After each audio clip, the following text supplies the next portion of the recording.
establishing a clearing counterpart or a clearing system? I'll be happy to. What we're talking about is obviously that exchange is acting as the buyer for every seller, the seller for every buyer, doing a mark-to-market twice daily, doing the pays and collects twice daily. So that is essentially what we do, and we risk manage each and every one of these products throughout the day. So if we see the product moving in a certain direction, we have the ability to call for margin from the people that are on the one side of the trade, and they have up to, well, as less time as an hour to go ahead and facilitate that money so we can pay the other side of the transaction. Let me interrupt. So we truly act as a clearer, and we hold $1.6 billion in guarantee funds and hold an additional close to $100 billion in funds to protect all these positions. Let me interrupt you right there and ask, in your testimony you indicated that if you were to do this, you thought you could reduce the exposure, and I assume this is in the credit default swap market, by a factor of 10. What are you talking about? Well, we'd net them down. Right now, these exposures, as they talk about them in the notional value, $55 trillion or $600 trillion in the total marketplace, that's taking account for both sides of the market. We would take them into the clearinghouse and net all these positions out.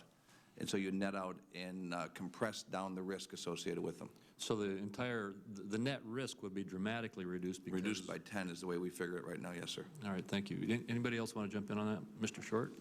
Mr. Pickle? We would have a similar model involving a central counterparty with comprehensive risk management systems and margining of positions. I guess in distinction from what Mr. Duffy described, we would be a New York trust company, a regulated bank, and special purpose bank to which people or major market participants would become members, and those who were not members would trade through members. But from a risk management standpoint, it would be very similar to what Mr. Duffy described. I think one distinction would be this would be a special purpose clearing entity solely for credit default swaps. We understand there is some concern about the idea of mingling credit default swap risk with other risks that broader markets serve. So this would be a special purpose entity that solely clears CDS and credit exposures. Wouldn't touch agriculture, wouldn't touch other futures or exposures. Thank you. Let me just ask one last quick question. In a July hearing that we held, and actually this was in the Banking Committee, I asked one of the witnesses whether there was a danger in centralizing the credit risk in one institution and whether that could actually increase systemic risk. That kind of gets back to my first question as to whether we should have one clearing system or not. But is there a danger if we were to centralize all of this risk too much in terms of creating a systemic risk?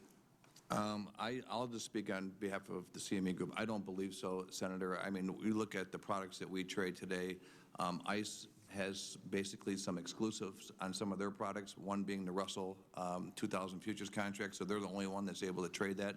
They can manage that risk. The CME Group has exclusives on S&P 500 and NASDAQ and other products. So we have been able to manage that risk as one entity, so I don't see that as an issue. Mr. Pickle and Mr. Short. Okay. I think that in our area, of course, that is all very decentralized. You've got all these bilateral relationships, and parties should be managing those relationships to the extent they haven't.